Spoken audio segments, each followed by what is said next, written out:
realizing that, hey, we actually have the power. We can actually mobilize and organize.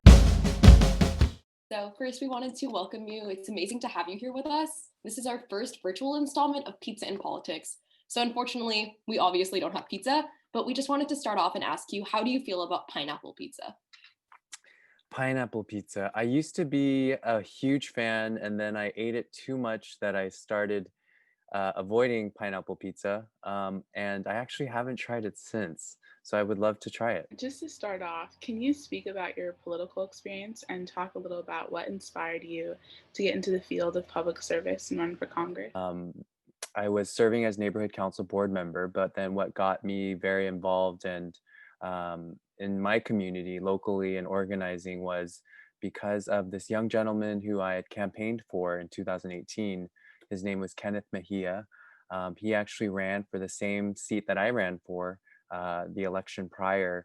And as a Green Party candidate, he did really well. He won 28% of the total general election vote. And so I thought, you know what, we have a real chance. Like, please run again. And he was done. He didn't want to run again because he was tired, and I get it. So I just took the baton and ran because I think it's very important that we have a people-powered, community-first candidate who is able to say no to corporate PAC money, who is able to co-govern with the people on issues that matter. And so, because in a city like ours, where a lot of people are suffering financially with in finances, housing, healthcare, and what have you. We need representatives that are able to take a stance, to actually stand for something and to push proactively leading on issues, and not a representative that just goes ahead and co-sponsors and signs on when a majority of House Democrats decide to. That's not the type of representative we want. Thank you for sharing. And going off of that, how has being the son of two immigrant parents shaped your experience and your views? For myself, I think I've practiced in different areas, whether it be labor and employment law, music law, civil litigation. Right now, I'm at where I'm at because, in addition to our country having so many different systemic issues that need to be fixed, whether it be in criminal justice reform or healthcare or education or housing. Um, Besides that, we're not even giving people who are legit asylum seekers status to be able to be here in the states, and to realize that my parents were also undocumented before, and they didn't actually receive their papers until later. It made me think, wow, this is something that's not just it's a human rights issue. And so I think when we're considering of what we're supposed to do, I think for me, it really connected a lot to my experiences that I've had growing up um, as the son of undocumented parents, and then as an immigrant family, and the experiences that we have. And it's about time that we go ahead and really push where DACA recipients aren't even left to the whims of any political administration, where we have a pathway to citizenship program, where we're able to really include everybody, because we can't just have people continue paying taxes for years, paying into the system but not receiving anything, because taxation without representation is tyranny. And so in a lot of different ways, it's a very big social justice issue that's all interconnected with all of the different issues. And so there should be more focus on it. Awesome. So, what would you say is the most rewarding part of public service? Yeah, the most rewarding part of community service is as the more you do it, the more you realize, oh my gosh, we're all the same. We're all interconnected in deeper ways. Yeah, we might have different physical avatars, like the four of us might do, but we're all really interconnected the same. We might have different elements of a story that make up to determining what our lens of life is. But then with that, we're all the same and interconnected. And we realize that the more we actually give to each other, the more we're giving back to ourselves. I know that for me, on a going back to a very intro perspective, personal level, I know for me, there were times years ago when and even now when those moments of anxiety or depression come up. Um, during those moments, I had gotten myself to go ahead and go do work, to be active. Because when you're doing that, it starts opening up your heart, it starts connecting you with each other. And that's the connection that we don't have between our government and the people right now. Our representatives, they're going off to DC, Sacramento, or whatever capital that you have, and they're legislating according to what they think is helping the people. But if they're not grounded in their community, if they're not connected with their community's needs, they're just balloons with their strings cut off, aimlessly flying in the air. And so that's what we have in our country today. And so the rewarding thing is it helps you, it empowers you, you get connected, you start communicating, you start becoming that closely knit, that group, and realizing that, hey, we actually have the power, we can actually mobilize and organize. And so when you start giving back, you realize and understand, oh my gosh, we have so much power. We've just been trained to not ask, to think that we're weak, to think that we have to be okay with whatever's given to us. And so the more you do that, the more you realize and awaken collectively and individually as well. In your opinion, what are currently two of the biggest issues facing the people of the 34th district, and what steps would you take to solve these issues? Yeah, the biggest two issues right now are housing and financial depression and distress in so many different areas. And so for us, our amongst our campaign platform where was this key kind of flagship subset platform called a floor to stand on. If a government official is saying that they love their people and they're serving their people, don't just say it. We all know that lip service is nothing, that action speaks louder than words.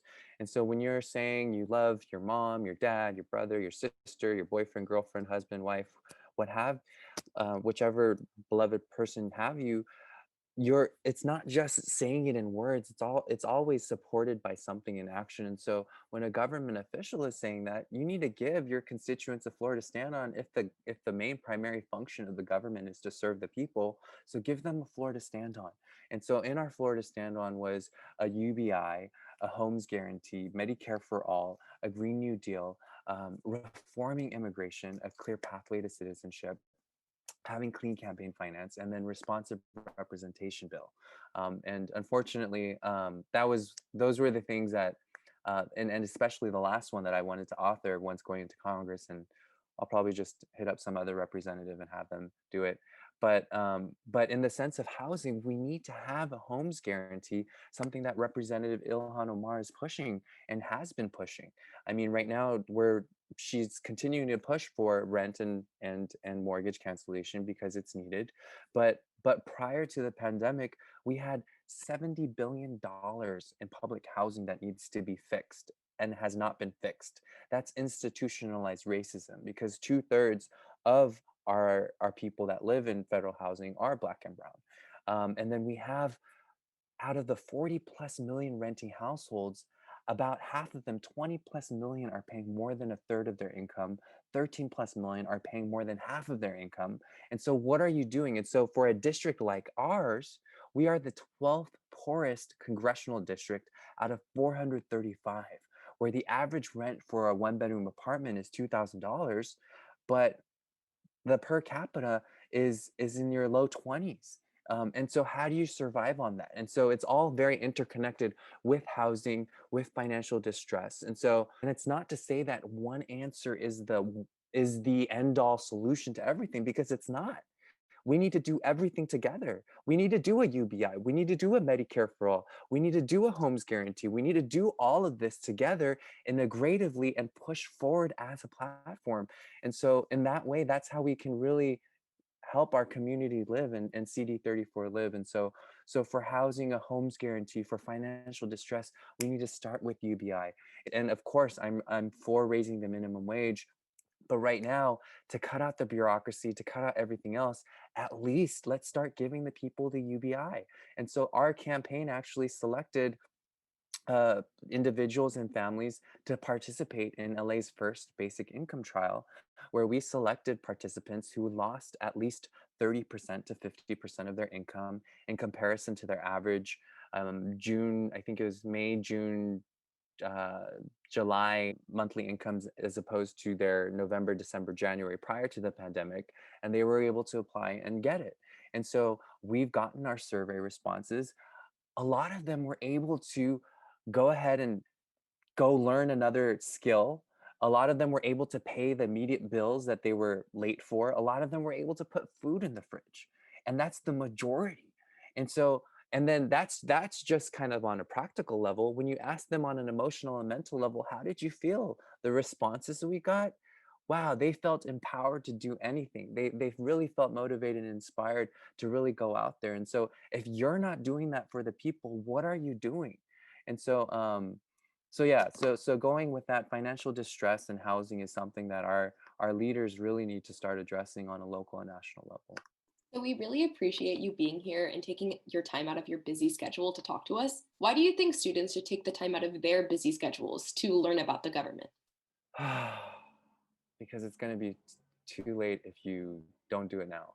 I wish I had really been more engaged, more in the know, more informed, more actively involved in everything at a younger age. Um, but again, I don't dwell on the past, but what I do say to those who are fighting now, and I know that in our local grassroots community, there's the youth BLMLA, there's the Youth Sunrise Movement LA, and there's all these different groups that are forming and coming up, and it's so important because um, I I'm going on a different tangent before I come back to the point, but yesterday I heard Crystal Ball saying the average age of House Democrats is 71 years old. And when I heard that, I was like, what the crazy? And I'm not an ageist. Don't get me wrong. I'm not saying I'm an ageist or anything, but and we can have a separate discussion time for that. But when you realize the stuff that is happening, the legislation that is being passed, the reform and change that needs to be done, it needs to be done because of now, obviously, because of the conditions that we're in, but also needs to be done for our future as well. Because if that's not secured, then by the time we get to 2030 and the time we get there, now we're doing damage cleanup, even more severe damage cleanup than we could have been doing now. And so we're wasting money on so many different levels as well. And so it's just very important for us to realize the younger we are, that that gives us more time and more empowerment to work on the things that really matter to us. And so yeah, it's so important. It's your future, it's your life, it's our lives, it's our future. And so it's important that we take care of it, because we can't expect other people to take care of it, and as history has shown us. So let's step up, and that's why it's important for us to tune in.